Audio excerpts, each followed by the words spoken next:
الحمد لله نحمده ونستعينه ونستغفره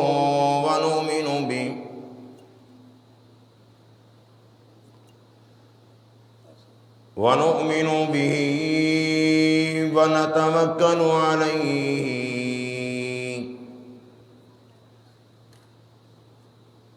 ونعوذ بالله من شرور أنفسنا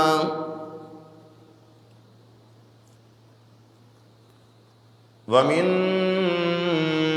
سيئات أعمالنا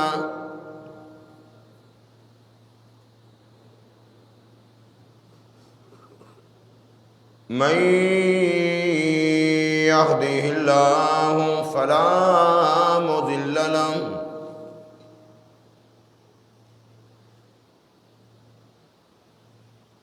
ومن يضلله فلا هادي له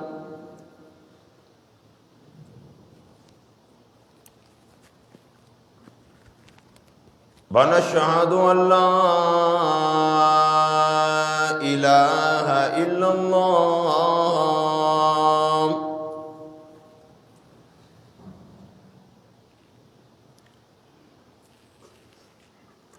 وحده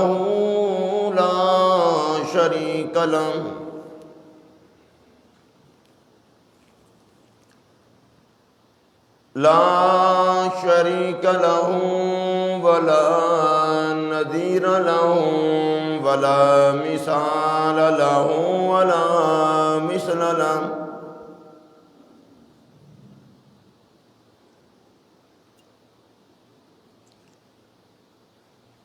لا معين له ولا وزير له ولا مشير له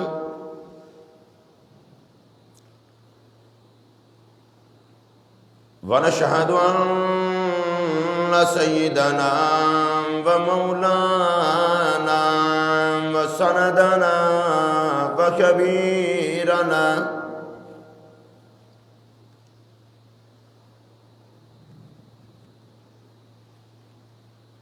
ونبينا وهادينا ومرشدنا محمدا عبده ورسوله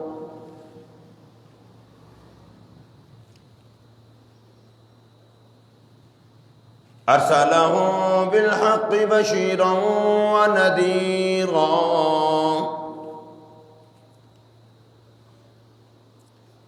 أما بعد فأعوذ بالله السميع العليم من الشيطان الرجيم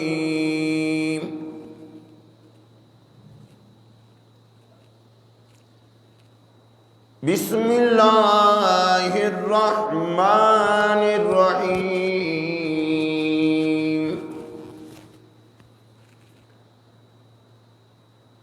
يا أيها الناس اتقوا ربكم الذي خلقكم من نفس واحدة وقال الله تبارك وتعالى يا أيها الناس اتقوا ربكم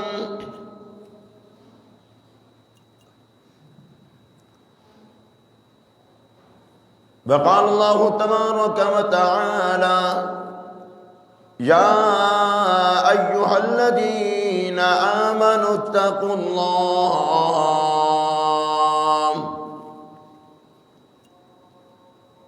وقولوا قولا سديدا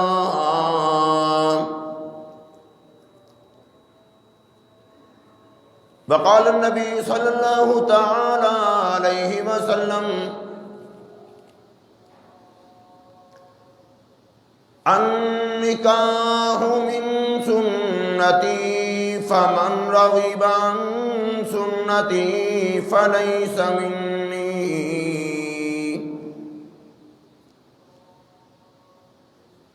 وقال النبي صلى الله تعالى عليه وسلم تزوجوا الودود البنود فإني مكاثر بكم الأمم. وقال النبي صلى الله تعالى عليه وسلم ارحم امتي بامتي ابو بکر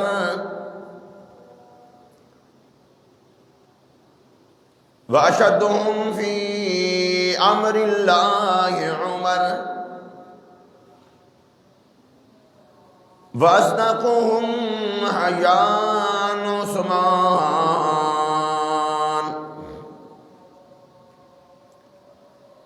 واقضاهم علي رضوان الله تعالى عنهم اجمعين. صدق الله العظيم وصدق رسوله النبي الكريم ونحن على ذلك لمن الشاهدين والشاكرين والحمد لله رب العالمين. محبت سے پیار سے بآواز بلند درود پاک پڑھ. اللهم صل على محمد وعلى آل محمد كما صليت على إبراهيم وعلى آل إبراهيم إنك حميد مجيد. اللهم بارك على محمد وعلى آل محمد كما باركت على إبراهيم وعلى آل إبراهيم إنك حميد مجيد.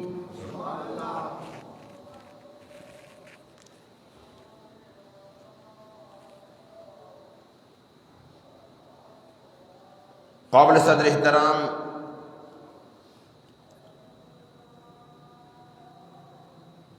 ماہ شعبان کا یہ تیسرا ہفتہ جا رہا ہے.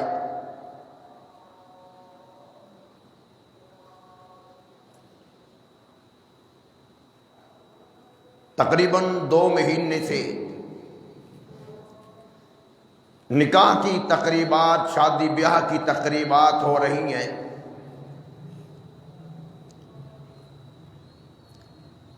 تو چونکہ پچھلے 2 مہینے تقریباً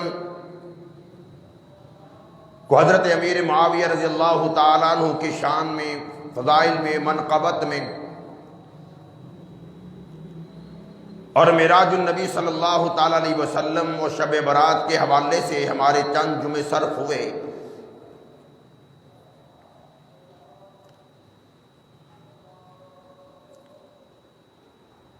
جب صبح ایک کتاب کا مطالعہ کر رہا تھا تو پروردگار عالم نے یہ بات دل میں ڈالی کہ چونکہ نکاح کی تقریبات بڑے زور شور سے ہو رہی ہیں، نکاح کی اور شادی بیاہ کی تقریبات کے حوالے سے چند باتیں عرض کر دی جائیں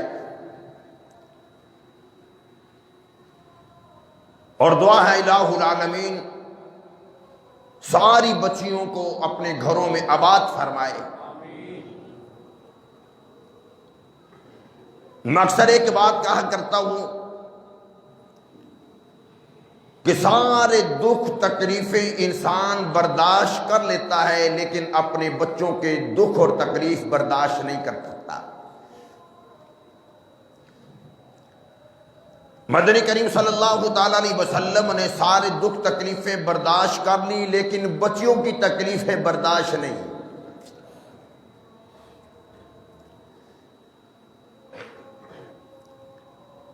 اس لیے یہ سوچ کر اپنی بیوی بشک تمہاری بیوی ہے، یہ سوچ کر معاف کر دیا کرو کہ یار بیٹی تو کسی کی ہے،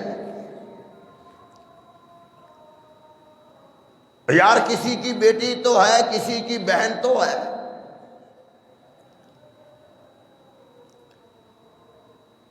بیوی نہ بھی سمجھ لیکن کسی کی بیٹی سمجھ کر معاف کر دے۔ ارے پروردگار عالم کتے کا خیال رکھنے کی وجہ سے اس کی مغفرت کر سکتا ہے، بلی کو پانی پلانے کی وجہ سے اسے معاف کر سکتا ہے، اور خدا کی طرف سے اعلان ہو جاتا ہے کہ میں نے اسے معاف کر دیا۔ یار اگر بشک بیوی تیری ہے، بیٹی کسی کی ہے اور بندی کسی ذات کی ہے،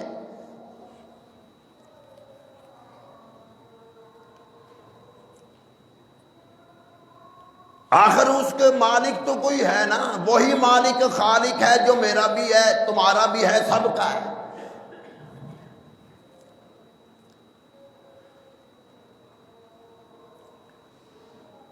مدنی کریم صلی اللہ تعالی علیہ وسلم سے ایک صحابی نے سوال کر دیا،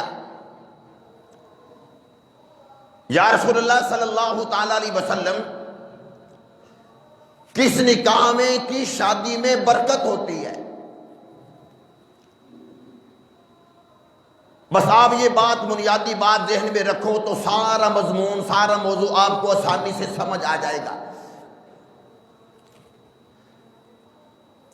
ارشاد فرمایا مدنی کریم صلی اللہ تعالی علیہ وسلم نے، بعض لوگ ایسے ہیں جو شادی کرتے ہیں، بیاہ کرتے ہیں، نکاح کرتے ہیں حسب نسب دیکھ کر، اس کا خاندان بڑا اچھا ہے، اس کا باپ بڑا سیاستدان ہے، بڑا سائنسدان ہے، یہ لوگ اعلیٰ خاندان والے، یہ اعلیٰ برادری والے۔ مدنی کریم صلی اللہ تعالی علیہ وسلم نے ارشاد فرمایا، بعض لوگ حسب نسب کو دیکھ کر شادی کرتے ہیں، بعض لوگ خوبصورتی کو دیکھ کر شادی کرتے ہیں، حسن اچھا ہے، پیاری ہے، ظاہری حسن کو دیکھتے ہیں، اندر کے حسن کو نہیں دیکھتے، ظاہری حسن کو دیکھتے ہیں، کردار کو نہیں دیکھتے، حیا والی لڑکی نہیں دیکھتے، صوم و صلاۃ کی پابندی کرنے والی نہیں دیکھتے۔ مدنی کریم صلی اللہ تعالی علیہ وسلم نے ارشاد فرمایا، جو لوگ حسب نسب کو دیکھ کر، برادری خاندان کو دیکھ کر، دولت مال کو دیکھ کر، پیسہ دے کر شادی بیاہ کرتے ہیں، ان کی شادی میں کوئی برکت نہیں۔ ارشاد فرمایا مدنی کریم صلی اللہ تعالی علیہ وسلم نے، بعض لوگ ایسے ہیں جو دینداری دے کر شادی کرتے ہیں کہ یہ بچی شرم و حیا والی، آنکھوں میں شرم ہے، چال میں شرم و حیا ہے، بولنے میں شرم و حیا ہے، نماز کی پابندی کرنے والی، دل میں بھی شرم و حیا ہے، دماغ میں بھی حیا ہے، آنکھوں میں بھی حیا ہے۔ ارشاد فرمایا مدنی کریم صلی اللہ تعالی علیہ وسلم نے، جو لوگ دینداری کو دیکھ کر شادی بیاہ کرتے ہیں، اس شادی میں برکت ہوتی ہے، اس میں جو اولاد ہوتی ہے وہ عالم فاضل ہوتی ہے، خدا کے قرآن کی حافظ بنتی ہے، اس میں جو اولاد ہوتی ہے وہ وقت کا ولی بچہ ہوتا ہے،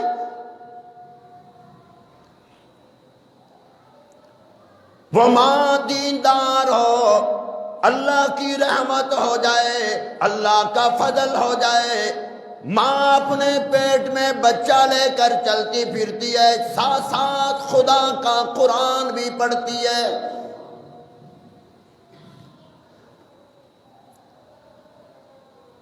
ارے وہ بچہ ماں کے پیٹ میں ہے، لیکن جب ماں جائے نماز پر بیٹھتی ہے، وہ ماں کے پیٹ میں ہی بچہ بھی جائے نماز پر موجود ہوتا ہے۔ ماں چلتی چلتی جب خدا کا قرآن پڑھتی ہے، اندر بیٹے پر خدا کے قرآن کا اثر ہوتا ہے۔ حضرت مولانا محمد صاحب رحمت اللہ ملتان کے اللہ والے گزرے، ماں کے پیٹ میں ہے، ماں نے دعا مانگ لی، الہ العالمین تو بیٹا عطا فرما دے، حافظ قرآن بناؤں گی، عالم بناؤں گی۔ ماں حافظ قرآن ہے، چلتی پھرتی خدا کا قرآن پڑھا کرتی ہے، برتن دھو رہی ہے، گھر کی صفائی کر رہی ہے، گھر کی صفائی بھی ہو رہی ہے، ساتھ ساتھ 5 سپارے خدا کے قرآن کی تلاوت بھی ہو رہی ہے۔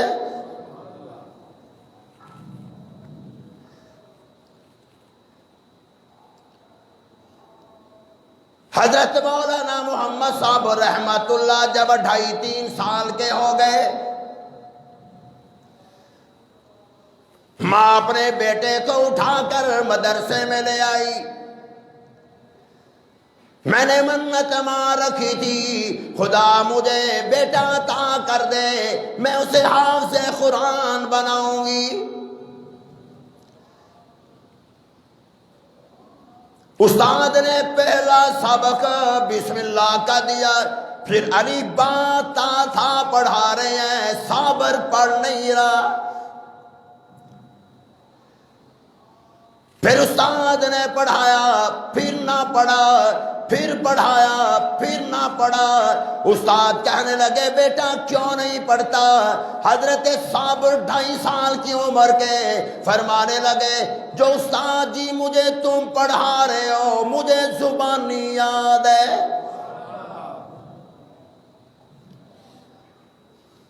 استاد کہنے لگا کہاں سے بیٹا تو نے پڑھا ہے؟ ماں سے بھی پوچھنے لگے پہلے کون سے مدرسے میں پڑھتا تھا، کس ادارے سے یہ پڑھا ہے؟ میں الف با تا سا پڑھا رہا ہوں، یہ پڑھ نہیں رہا اور کہہ رہا ہے مجھے زبانی یاد ہے۔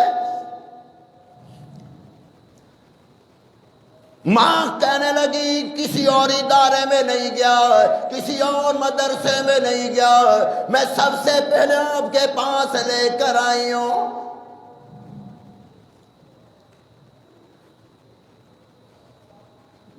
تجربے کے طور پر قاری صاحب نے پہلا سپارہ کھولا، فرمانے لگے بیٹا پڑھ الف لام میم ذالک الکتاب لا ریب فیہ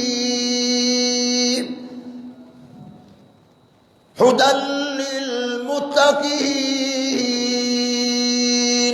صابر کہنے لگا یہ بھی مجھے زبانی یاد ہے۔ او بیٹا پھر تو مجھے سنا دے۔ 2.5-3 سال کا بچہ حضرت صابر رحمت اللہ علیہ پہلے سپارے سے سنانا شروع کر دیا، الف لام میم سے سنانا شروع کر دیا۔ ایک ہی مجلس میں اسی جگہ پر بیٹھے بیٹھے 2.5 سال کے بچے نے اپنے استاد کو 3 سپارے زبانی سنا دیے۔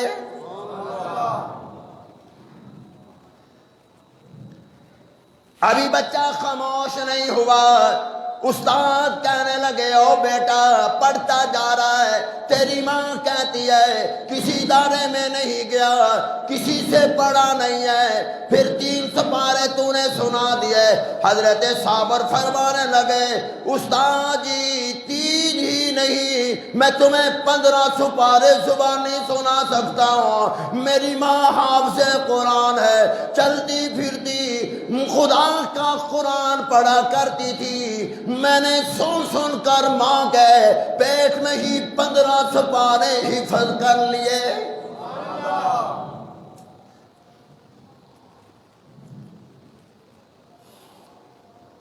اور مسلمانوں، جو بچہ ماں کے پیٹ میں ہی 15 سپارے جس نے حفظ کر لیے ہوں، ان کی ماں کیسی ہوگی، اس کا باپ کیسا ہوگا. اس لیے ارشاد فرمایا مدنی کریم صلی اللہ تعالی علیہ وسلم نے، بعض لوگ ایسے ہیں جو رشتہ کرتے ہیں دینداری کی وجہ سے، اس میں برکت ہے. تو ارشاد فرمایا مدنی کریم صلی اللہ تعالی علیہ وسلم نے، جب تمہیں جوڑ کر رشتہ مل جائے، رشتہ کرنے میں تاخیر نہ کر. جوڑ کا رشتہ مل جائے دیر نہ کرنا. اگر تم دیر کرو گے، بیٹی یا بیٹا غلط راہ پہ چل پڑے، اس کا ذمہ دار تو خود ہوگا.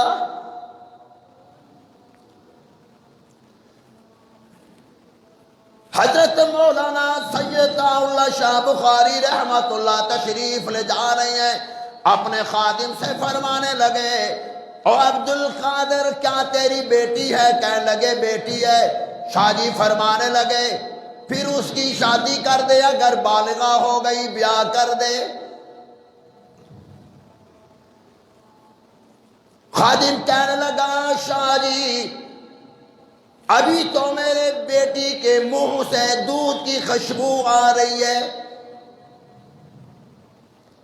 مطلب یہ تھا کہ ابھی ہے تو بالغہ لیکن چھوٹی، جیسے ہم کہہ نہیں دیتے کہ عمر تو میری 18-20 سال بچے کی ہو گئی لیکن ابھی شادی والی عمر نہیں. اور نٹ کا دور ہے، تم بشک 10 سال کے بعد شادی کر دو، تم 18 سال کے بعد بھی کہتے ہو کہ شادی کا بھی دور نہیں آیا.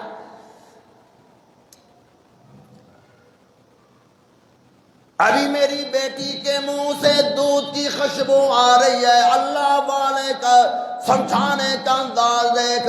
حضرت عطا اللہ شاہ بخاری رحمت اللہ فرمانے لگے بیٹا یاد رکھنا دودھ خراب بھی ہو جاتا ہے. او اللہ کے بندے یاد رکھنا دودھ خراب ہو گیا، اس کا تو ذمہ دار ہوگا.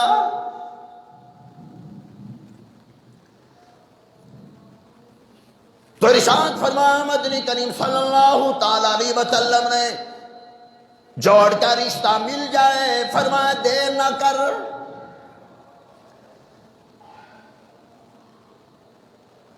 مدنی کریم صلی اللہ تعالی علیہ وسلم نے ارشاد فرمایا شادی جتنی سادہ ہوگی اس میں پروردگار عالم اتنے ہی برکت عطا فرمائیں گے. ارشاد فرمایا مدنی کریم صلی اللہ تعالی علیہ وسلم نے فرمایا نکاح کرو مسجد میں، اللہ کے گھر میں، پاک گھر میں نکاح کرو. منع نہیں، شادی حالوں میں منع نہیں، گھر کے اندر بھی منع نہیں، لیکن اگر برکت لینا چاہتے ہو تو سرکار دو عالم صلی اللہ تعالی علیہ وسلم نے ارشاد فرمایا مسجد میں کرو. مسجد میں کرنے کی اتنی برکت ہوتی ہے، جتنے بھی نکاح کی تقریب میں شریک ہوتے ہیں تقریباً سب کا وضو ہوتا ہے. اور شادی بیاہ میں جو اگر شادی بیاہ حال کے اندر جب ہو تو میرے خیال میں شاید ہی کوئی ایسا ایک بندہ بھی ہو جس کا وضو ہو. کوئی سگریٹ پی رہا ہوتا ہے، کوئی پان کھا رہا ہوتا ہے. اب نکاح کی تقریب ہو رہی ہے اور جب اللہ کے گھر میں ہو، مسجد کے اندر ہو، کسی وقت بھی تشریف لاؤ گے، کسی نہ کسی نماز کا وقت ہو چکا ہوگا، سارے آدمی نماز پڑھ کے اس کے لیے دعا مانگیں گے، نکاح کی تقریب میں شامل ہوں گے. اور امام الانبیاء نے فرمایا جو مسجد میں آ جاتا ہے وہ سارے کے سارے اللہ کے مہمان ہیں۔ ارے جو خدا کے مہمان خدا کے گھر میں بچی کے لیے یا بچے کے لیے جب دعا مانگتے ہیں تو اس میں برکت کیوں نہیں ہوگی؟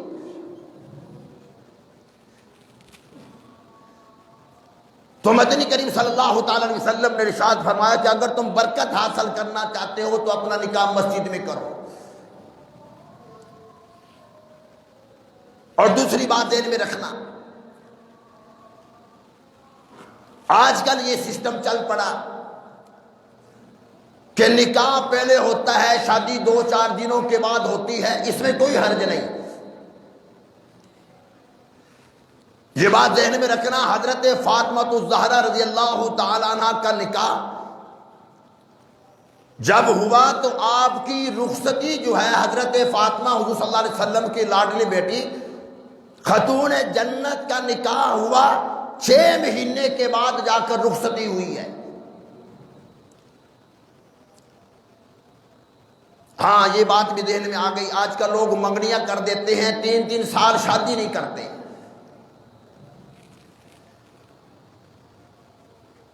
میں اپنے تجربے کی بات عرض کر رہا ہوں، جو لوگ 2 4 سال منگنیاں رکھتے ہیں 90% وہ رشتے ٹوٹ جاتے ہیں۔ اس لیے کہ میرے پاس تو روزانہ تقریباً ایسے کیسز بہت آتے ہیں۔ اچھا اس کی وجہ کیا ہوتی ہے؟ وجہ یہ ہوتی ہے کہ جب منگنی ہو جائے، اب لڑکا بھی اور لڑکی آپس میں بات چیت شروع کر دیتے ہیں، اور ماشاءاللہ ہمارے والدین جو مجاہد بڑے ہوتے ہیں وہ سب سے پہلے بیٹی کو موبائل دیتے ہیں کہ بھئی اب تیرا اس کے ساتھ نکاح ہونا ہے، شادی ہونی ہے، منگنی ہو گئی، اب تو اس کی وہ تیرا، اب تو اس کی بن گئی، اب تو بات چیت کر۔ 2-2.5 سال میں بندہ کتنی باتیں کر سکتا ہے؟ بالآخر 2-2.5 سالوں میں باتیں مکمل ہو جاتی ہیں، پھر لڑائی شروع۔ اور یار بندہ اکیلا بندہ ہے، ایک بندے سے بندہ کتنی باتیں کر سکتا ہے؟ ہاں جب نکاح ہو جائے، اللہ والا اپنی بیٹی کا نکاح کرنے لگا ہے، اللہ والا کہنے لگا اور دلہا صاحب میں ایک بات تجھے بتا دوں، بعد میں اعتراض نہ کرنا، میری بیٹی گونگی ہے، میری بیٹی نابینی ہے، ٹانگوں سے معذور ہے۔ جو دلہا تھا نا وہ بھی اللہ کا ولی، فرمانے لگے مجھے منظور ہے۔ نکاح ہو گیا، کیا دیکھتے ہیں؟ بول بھی رہی ہے، نظر بھی آ رہا ہے، معذور بھی کوئی نہیں۔ اپنے سسر سے کہنے لگے او اللہ والے تو کہہ رہا تھا میری بیٹی نابینی ہے، اسے نظر نہیں آتا، اسے نظر تو آ رہا ہے۔ فرمانے لگے میں نے اس لیے کہا ہے ساری زندگی میں میری بیٹی نے کسی غیر محرم کو کبھی نہیں دیکھا۔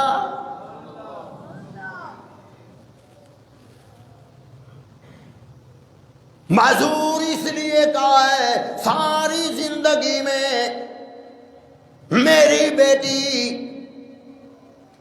اللہ اکبر اللہ، یار وہ کیسے لوگ تھے؟ کہیں کسی کے گھر میں چل کر نہیں گئی، گنگی اس لیے کہا ہے کبھی غیبت نہیں کی، کبھی چغلی نہیں کی، ہر وقت میری بیٹی کی زبان پہ یا خدا کا قرآن ہوتا ہے یا درود شریف ہوتا ہے۔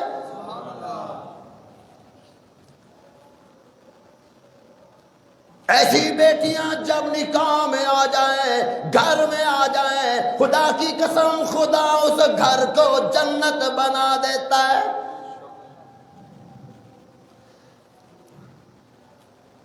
تو ارشاد فرمایا مدنی کریم صلی اللہ تعالی علیہ وسلم نے، دینداری دے کر شادی کر، اس میں برکت ہوگی۔ اتنا مبارک عمل مدنی کریم صلی اللہ تعالی علیہ وسلم نے ارشاد فرمایا جس کا نکاح ہو گیا، جس کی شادی ہو گئی، فقد استکمل الایمان، فرمایا اس کا ایمان مکمل ہو گیا۔ ایسا مبارک عمل ہے، امام الانبیاء نے فرمایا جس کا نکاح ہو گیا ایمان مکمل۔ اگر دینداری دے کر ہم شادی بیاہ کریں گے، اولاد ہوگی، اللہ کا ولی خدا پیدا کرے گا، بیٹی ہوگی، ولیہ پیدا ہوگی، اس گھر میں قرآن کی تلاوت کی آوازیں آئیں گی، درود شریف کی آوازیں آئیں گی، ذکر و اذکار کی آوازیں آئیں گی۔ ہم کہتے ہیں یہ شادی ہے، نکاح ہے، بلاؤ فوجی بینڈ بلا لو، فلاں گلوکار کو بلا لو، فلاں فنکار کو بلا لو۔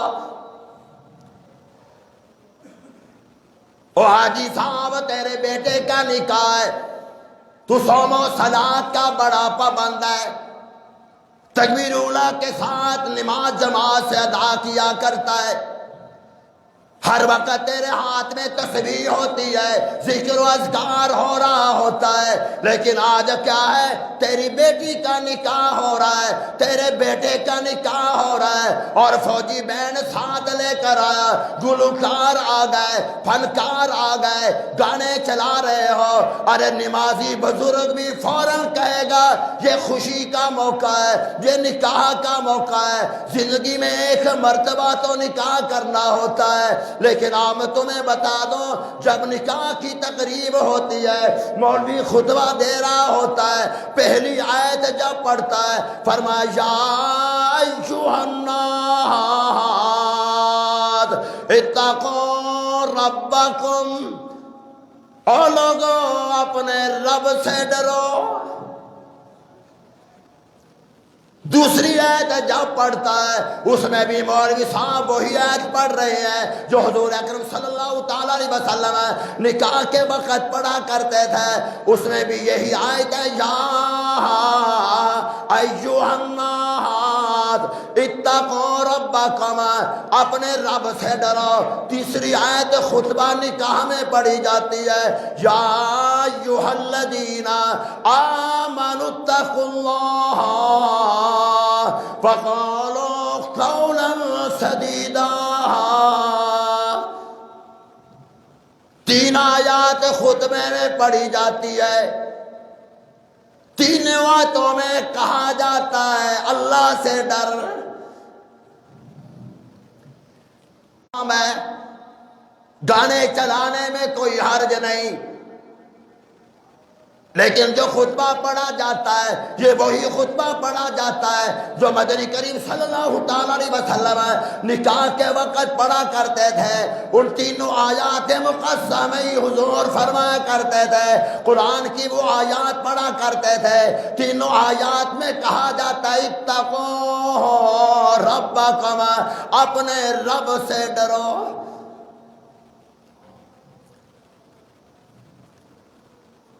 بڑے بڑے بزرگوں کو دیکھا گیا،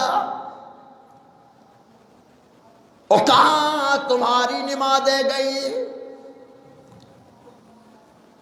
تمہاری تسبیح کہاں گئی، اور قاری صاحب تمہاری امامت کہاں گئی، اور خطیب صاحب تیری خطابت کہاں کہاں چلا گیا جو تم نے عالم کے کورس میں پڑھا تھا، جس کا ترجمہ پڑھا تھا، جس کی تفسیر پڑھی تھی، وہ کہاں بخاری شریف چلی گئی، وہ کہاں مسلم شریف چلی گئی، کہاں ترمذی شریف چلی گئی، جس میں امام الانبیاء نے فرمایا جس کام میں گانے چلتے ہوں اس کام میں کبھی برکت نہیں۔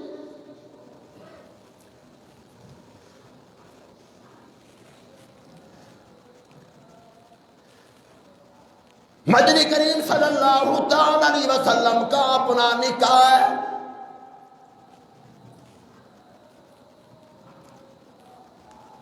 اپنی شادیاں فرمائی، بیٹیوں کی شادیاں فرمائی،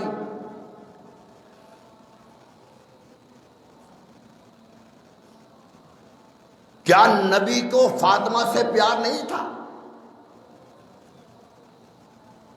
تو کہتے ہیں نا کہ میری ایک بیٹی، بیٹیاں بڑا پیار لیتی ہے، بیٹا ہے کیا کیا جائے۔ میں کہتا ہوں خدا کی قسم ساری دنیا چھان مارو، کسی باپ کو اپنے بچی سے اتنا پیار نہیں ہوگا جتنا حضور کو حضرت فاطمہ سے پیار تھا۔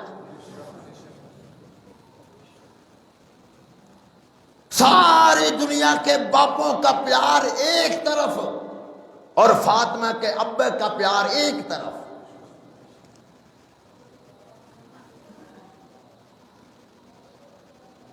جو نبی کے لیے جان دینے کو تیار تھے کہ اگر پیغمبر اعلان کر دیتے کہ بیٹی فاطمہ کا نکاح کرنے لگا ہوں، نہ بھی کہتے، صرف یہ فرما دیتے کہ یار تو بھی آنا، تو بھی آنا، تو بھی آنا، خیال رکھنا بیٹی کا نکاح ہے۔ خدا کی قسم سارے صحابہ ساری دنیا کی دولت کو سمیٹ کر محمد کے قدموں میں لا کر رکھ دیتے۔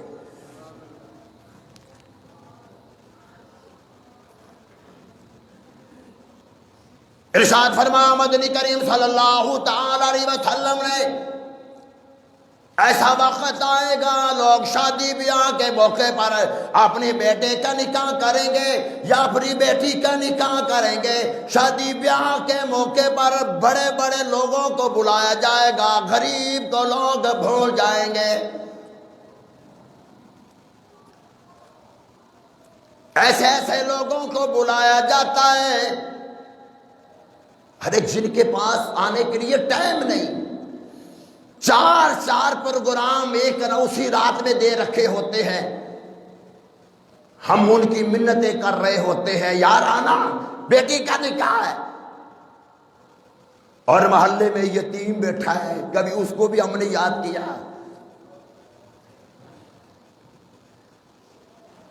محلے میں بیوہ عورت بیٹھی ہے کبھی ہم نے اس کو بھی یاد کیا۔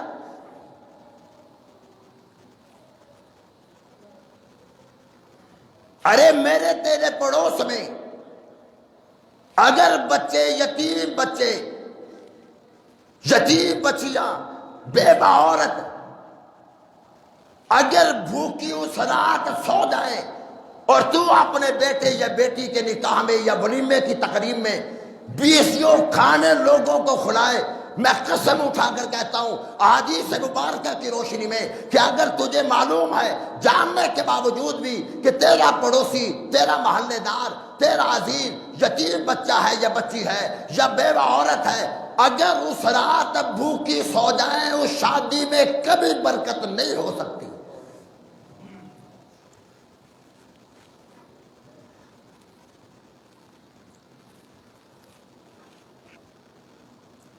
یاد رکھنا ولیمہ کرنا سنت ہے، سادہ بھی کرو، اللہ نے ہمت دی ہے تو آپ 20 بندوں کو، سینکڑوں بندوں کو بھی اکٹھا کر سکتے ہو، لیکن ایک بات کا بس خیال رکھنا کہیں غریب کو نہ بھلا بیٹھنا۔ مدنی کریم صلی اللہ تعالی علیہ وسلم نے اپنی شادی کے موقع پر چند صحابہ کرام کا ولیمہ کیا تھا، اس ولیمے میں کھجوریں کھلائی گئیں، تو ایک ولیمے کی تقریب میں مدنی کریم صلی اللہ تعالیٰ علیہ وسلم نے اپنا نکاح ہو رہا ہے، اپنی شادی ہو رہی ہے، مدنی کریم صلی اللہ تعالیٰ علیہ وسلم نے کھجوریں کھلائیاں، فرمایا یہ محمد صلی اللہ تعالیٰ علیہ وسلم کی طرف سے ولیمہ ہے۔ پھر ایک وقت ایسا بھی آیا، امام الانبیاء نے سارے مدینے والوں کو، سارے مدینے والوں کو ولیمے پر بلا لیا، اعلان کر دیا گیا محمد عربی صلی اللہ تعالی علیہ وسلم کا ولیمہ ہے، سارا مدینہ آ جاؤ۔ مدینے والے جمع ہو گئے، مدنی کریم صلی اللہ تعالی علیہ وسلم نے ایک اپنے نکاح کی ولیمے کی تقریب میں کھجوریں کھلائیں، پھر ایک ولیمے کی تقریب میں امام الانبیاء نے گائے ذبح فرمائی ہے۔ صحابہ کرام آپس میں بات چیت کر رہے ہیں، ہزاروں لاکھوں مدینے میں لوگ موجود ہیں، اعلان ہو گیا مدینے والے آ جاؤ، مدینے کے اطراف میں رہنے والے آ جاؤ، او غریبوں آ جاؤ، او مسکینوں آ جاؤ، او یتیم بچوں آ جاؤ، آج محمد عربی صلی اللہ تعالی علیہ وسلم کا ولیمہ ہے۔ وہ کتنی مبارک تقریب ہوگی، ارے کسی کی نکاح کی تقریب میں دلہا اچھی برادری والا ہوگا، خاندان اچھا ہوگا، سیاستدان کا بیٹا ہوگا، سائنسدان کا بیٹا ہوگا، کسی چودھری کے بیٹے کا ولیمہ ہوگا۔ خدا کی قسم اس ولیمے کے کیا کہنے ہیں، جو ولیمہ جس ولیمے کا دلہا خود سرکار دو عالم صلی اللہ تعالی علیہ وسلم کی ذات اقدس ہو۔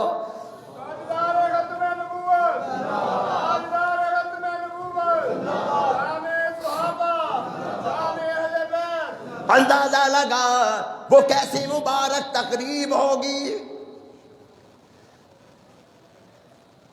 کہ جس میں دلہا خود حضور ہو، اور ولیمے میں شرکت کرنے والے ابو بکر صدیق ہوں، عمر فاروق جیسے جلیل القدر صحابی ہوں، عثمان غنی جیسے ہوں، حضرت علی جیسے ہوں، طلحہ زبیر سعد بن ابی وقاص جیسے ہوں، عبداللہ بن عباس جیسے ہوں، امیر حمزہ موجود ہوں، حضرت سہیب موجود ہوں، حضرت بلال حبشی موجود ہوں۔ مدنی کریم صلی اللہ تعالی علیہ وسلم نے سارے مدینے والوں کو بلا رکھا ہے، گائے صرف ایک ذبح کی گئی ہے۔ امام الانبیاء نے فرمایا میرے رب نے اس ولیمے میں اتنی برکت رکھی، علماء کرام فرماتے ہیں سارا مدینہ کھا کر چلا گیا ہے، جتنا گوشت گائے کا پہلے تھا اب بھی اتنا ہی موجود ہے۔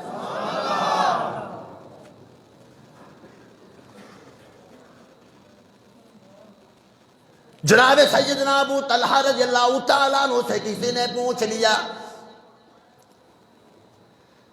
او ابو طلحہ ایک ہی گائے تھی،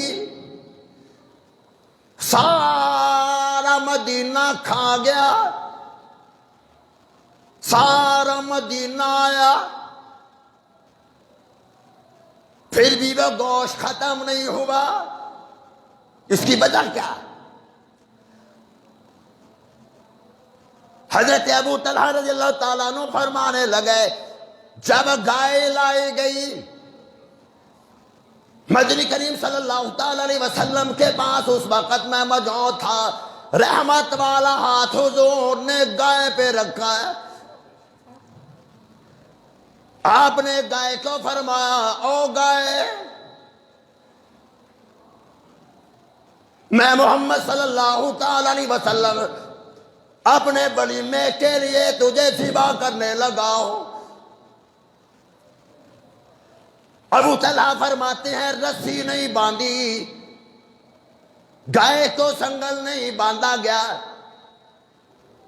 گلے میں رسی کوئی نہیں، رحمت والا ہاتھ جب گائے پہ آتا ہے، اور مدنی کریم صلی اللہ تعالیٰ علیہ وسلم نے فرما دیا اپنے ولیمے کے لیے تجھے ذبح کرنے لگا ہوں۔ خدا کی قسم طلحہ فرمایا کرتے تھے میں نے اپنی آنکھوں سے دیکھا گائے نے فوراً اپنی گردن حضور کے سامنے کر دی۔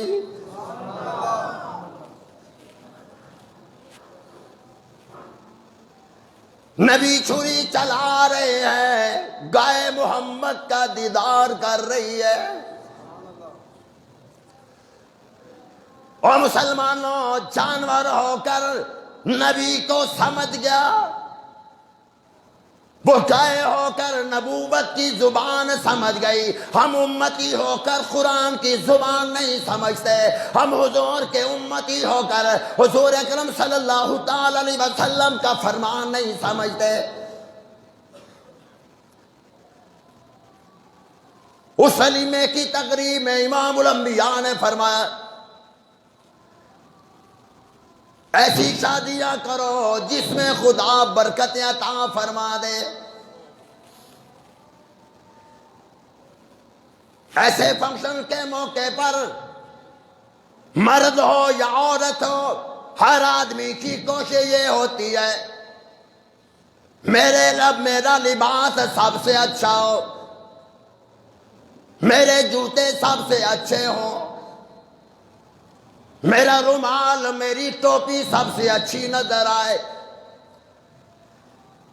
مسند احمد میں حدیث موجود ہے، ترمذی شریف کے اندر بھی حدیث موجود ہے، مدنی کریم صلی اللہ تعالی علیہ وسلم نے فرمایا جو آدمی لوگوں کو دکھانے کے لیے اچھا لباس پہنتا ہے، اس لیے لباس اچھا پہنتا ہے لوگ میری تعریف کریں، لوگ شادی کی تقریب میں جاؤں سارا مجمع میری طرف دیکھے۔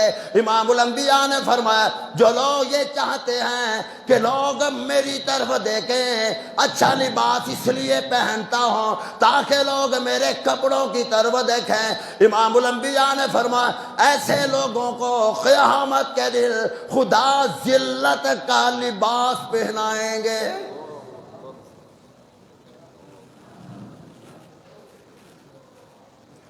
اچھا لباس پہننے میں کوئی گناہ نہیں، مہنگا خرید لو کوئی گناہ نہیں۔ حضرت امام حسین رضی اللہ تعالیٰ عنہ ان کے پاس ایک بڑا ہی خوبصورت جوڑا تھا، آپ عام حالت میں نہیں پہنتے تھے، جب نماز کا وقت ہوتا تو وہ پہن کر مسجد میں آ کر خدا کے سامنے گڑ گڑاتے تھے،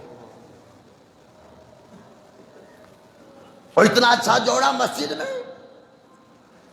فرمایا کرتے تھے قرآن کہہ رہا ہے یا بنی آدم خذوا زینتکم عند کل مسجد،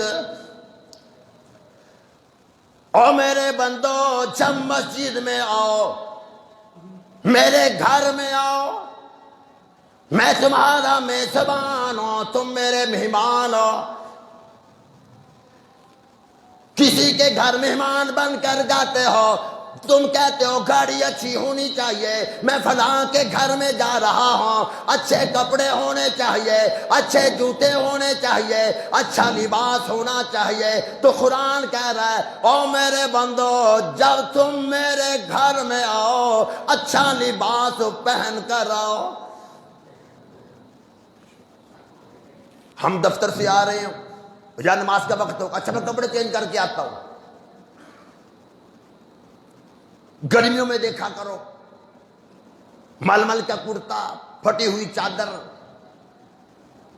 مسجد کی ٹوپی، ماشاءاللہ جب نماز پڑھ کر نکلتے ہیں ٹوپی فوراً پٹک کر کے مسجد میں مارتے ہیں جیسے کہ بہت بڑا بوجھ تھا میرے سر پہ۔ اچھا لباس پہننے میں کوئی حرج نہیں، بشک نکاح کی تقریب ہو، ولیمہ ہو، اپنی شادی ہو، کسی کی ہو، عام حالت میں بھی ہو، لیکن یاد رکھنا غرور نہ آئے، تکبر نہ آئے۔ طلبہ کرام موجود ہیں ہمارے کورس میں، ایک فارسی کی کتاب تھی کریمہ نام حق، اس کے فارسی کے چند اشعار ہیں جو باپ اپنے بیٹے کو نصیحت کر رہا ہے۔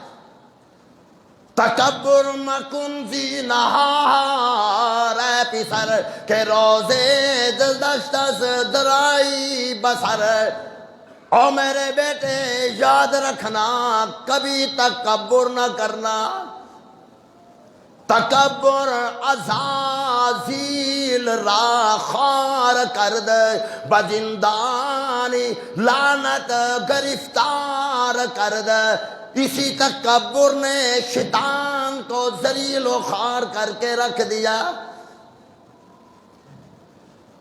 بڑا عبادت گزار تھا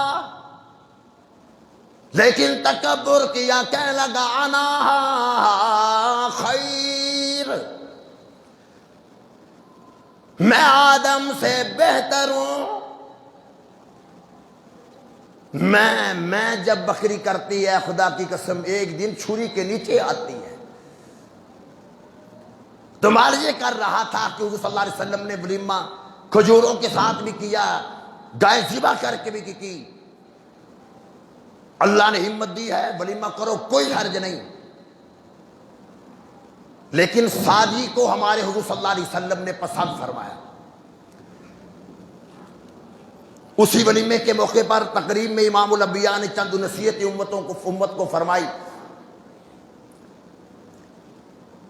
آپ نے ایک نکاح کی تقریب میں ایک صحابی کو فرمایا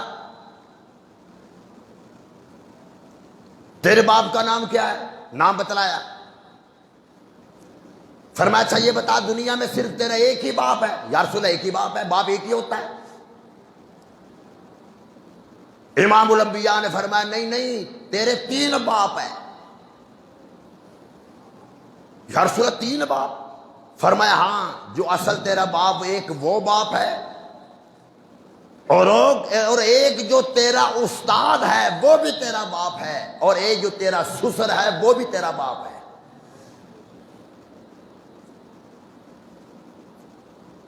اس کا مطلب کیا ہے؟ استاد کی بھی عزت کرو، اپنے باپ کی بھی عزت کرو، اور اپنے سسر کی بھی عزت کرو، وہ بھی تیرا باپ ہے۔ اور ساس اللہ معاف فرمائے وہ بھی ماں ہے، لیکن اگر وہ ماں ہو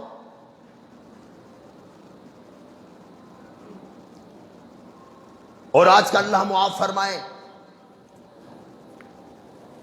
بیٹی کو غلطی کرے، ماں پردے ڈالتی ہے، بیٹی کام نہ صحیح کر رہی ہو نا، یا کام بالکل ہی نہ کرے تو ماں کہتی ہے اس کی طبیعت خراب ہے، کہتے کہ نہیں کہتی؟ کبھی بیٹے کو نہیں کہے گی کہ جان بوجھ کر ایسا کر رہی ہے، اس بیٹی نے مجھے بڑا تنگ کر رکھا ہے۔ بیٹی کو کہے گی کام نہیں کر رہی، بیٹی کو کہے گی طبیعت خراب ہے۔ بہو کام نہ کرے تو کہتی اس کا دماغ خراب ہے۔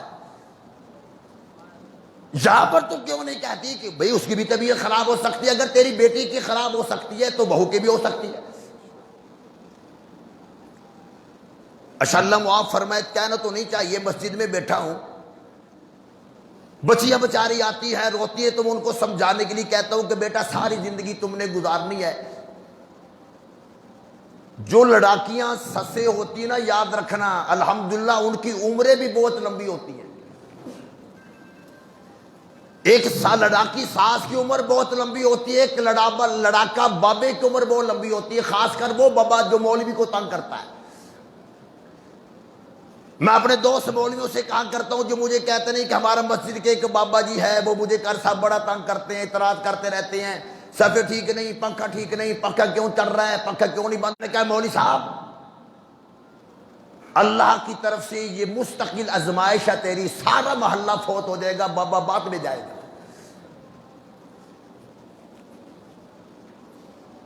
ہم مولویوں کو سیدھا رکھنے کے لیے اللہ نے مسجدوں میں بابے بھیجے ہیں، اور مولوی بیچارہ ایسا ہے، میں دوستوں سے کہا کرتا ہوں کہ مولوی جو ہے نا یہ مشترکہ ایک بیوی ہوتی ہے، سارے محلے داروں کی، سارے نمازیوں کی ایک مشترکہ مولوی بیوی ہے، جو بھی آتا ہے وہ مولوی کو ڈانٹتا ہے۔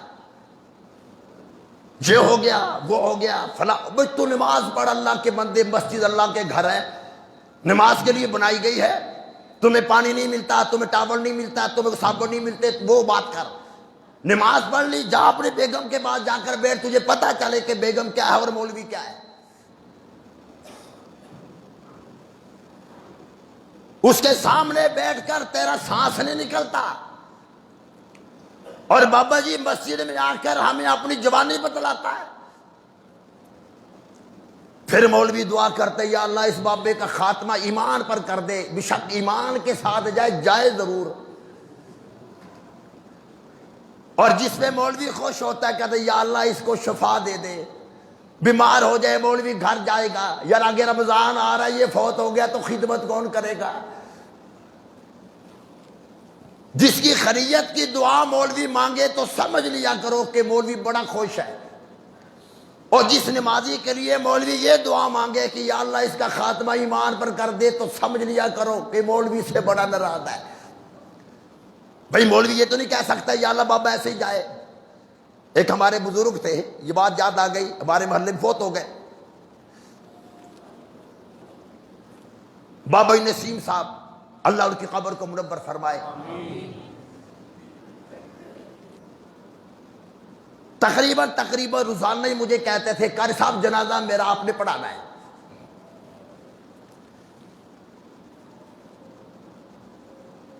غریب آدمی تھا بیچارہ، میں دعا دیتا تھا یا اللہ اسے صحت دے دے، تندرستی دے دے، لیکن ہٹا وہ بھی نہیں، کر سب دعا کر ایمان پہ خاتمہ ہو جائے، بس جنازہ آپ نے پڑھانا ہے۔ میرے خیال میں 3-4 سال وہ یہی کہتا رہا۔ میں نے کہا بابا جی میں بالکل تیار ہوں، تمہاری طرف سے دیر ہوتی جا رہی ہے، میں عمرے پہ جانے لگا ہوں گلی میں، بابا جی پھر مجھے مل گئے، قاری صاحب میرا کیا بنے گا؟ میں نے کیا ہوا جی آپ عمرے پہ جا رہے ہو، پیچھے میں فوت ہو گیا۔ میں نے کہا بابا جی میں 14 دن کے لیے پیکج میں جا رہا ہوں، 14 دن اوکھے سوکھے گزار لینا، انشاءاللہ جب میں آؤں گا پھر جیسے کہو گے ویسے کر لوں گا۔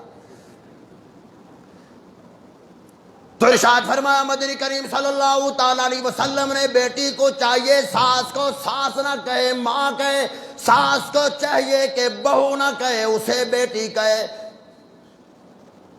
ارشاد فرمایا مدنی کریم صلی اللہ تعالی علیہ وسلم نے، ایسا زمانہ آ جائے گا لوگ معمولی باتوں پہ طلاق دینا شروع کر دیں گے۔ 2020 میں صرف آپ کے لاہور میں فیملی کورٹ سے جو طلاقیں ہوئی ہیں 1,78,000 طلاقیں ایک سال میں صرف لاہور میں ہوئی۔ مدنی کریم صلی اللہ تعالی علیہ وسلم نے ارشاد فرمایا کہ جب طلاق ہوتی ہے خدا کا عرش کانپ اٹھتا ہے، اللہ کا عرش ہل جاتا ہے۔ تو ارشاد فرمایا مدنی کریم صلی اللہ تعالی علیہ وسلم نے، کوشش کرو طلاق لاؤ، اپنے گھر آباد کرو، اپنے گھر بسا کر رکھا کرو۔ بیوی غلطی کرے اسے معاف کر دو، میری بہنیں بھی سن رہی ہیں، اللہ کے لیے میاں کو بھی معاف کر دیا کرو۔ وہ بیچارہ مسکین بن کر جو تیرے سامنے بیٹھا ہوتا ہے اسے معاف کرے گی، خدا بڑا راضی ہوگا۔ لیکن بات میری بہن جس کے پیچھے پڑ جائے نا وہ بات چھوڑتی نہیں، 5-5 6-6 بچے ہو جاتے ہیں، آخر میں پھر کہتے تو نے میرے لیے کیا کیا ہے؟ جہاں سے معاملات خراب ہوتے ہیں بگڑتے ہیں۔ کئی مرتبہ پہلے بات سنا چکا ہوں، آخری بات کہہ کے بات ختم کر رہا ہوں۔ جو روٹین میں پہلے وقت میں تشریف لاتے ان کو میری بات یاد ہوگی، چونکہ موضوع ایسا ہے اس لیے بات میرے ذہن میں آ گئی، یاد دہانی کے لیے بات عرض کر دیتا ہوں۔ امام الانبیاء نے حضرت فاطمہ رضی اللہ تعالی عنہ کو جب رخصت کیا، نبی ساتھ جا رہے ہیں،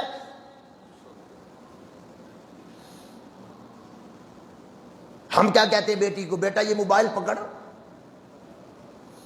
کوئی بات ہو فوراً فون کرنا، اور ماشاءاللہ اتنی جلدی جتنا جلدی میکا پہنچنا ہے اتنا جلدی تو 1122 والے نہیں پہنچتے، اتنا جلدی 15 والے نہیں پہنچتے جتنا جلدی میکا پہنچتا ہے۔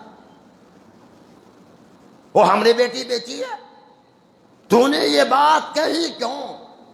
امام الانبیاء نے فرمایا کہ فاطمہ یاد رکھنا، نبی درمیان میں چل رہے ہیں، دائیں طرف علی موجود ہے، بائیں طرف حضرت فاطمہ موجود ہے۔ امام الانبیاء نے فرمایا علی کو پہلے بات نہیں سمجھائی، پہلے اپنی بیٹی کو بات سمجھائی ہے۔ امام الانبیاء نے فرمایا او فاطمہ جب تیرا دل کرے ابا کو ملنے کے لیے آ جانا، علی اجازت دے دینا، لیکن ساتھ ہی فرما دیا او فاطمہ اگر خامد سے علی سے ناراض ہو کر میرے گھر آئے گی تو تیرے ابا کے گھر کے دروازے تجھے بند ملیں گے۔ او فاطمہ ناراض ہو کر میرے گھر نہ آنا، اور علی کو فرما دیا علی میری فاطمہ کا خیال رکھنا، فاطمہ میرے جگر کا ٹکڑا ہے، جس نے فاطمہ کو تکلیف دی اس نے مجھے دی۔ نبی پہلے بیٹی کو سمجھا رہے ہیں، اب وقت مکمل ہو گیا، پھر انشاءاللہ صحیح دعا بھی فرمائیں الہ العالمین سارے گھروں کو تو آباد فرما دے، بچیوں کو آباد فرما، جن کے الہ العالمین رشتے نہیں ہو رہے الہی ان کے شادی کا انتظام فرما دے۔ وآخر دعوانا الحمدللہ رب العالمین۔